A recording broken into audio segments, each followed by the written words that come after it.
Welcome to our tutorial on how to use the opBNB bridge. Today we will teach you how to seamlessly transfer your tokens between BSC and opBNB Mainnet. To begin, you need to deposit into your BNB Smart Chain Mainnet. Let's walk through the steps of depositing BNB from your BNB Smart Chain Mainnet to your opBNB Mainnet account. Check your balance on the BNB Smart Chain Mainnet. Ensure that you have enough BNB to transfer to your opBNB Mainnet account.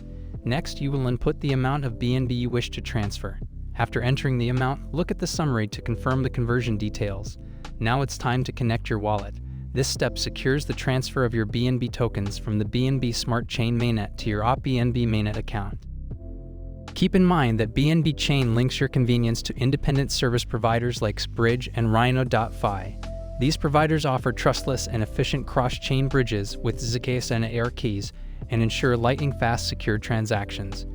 That sums up our tutorial on transferring tokens between BSC and opBNB Mainnet using the opBNB bridge.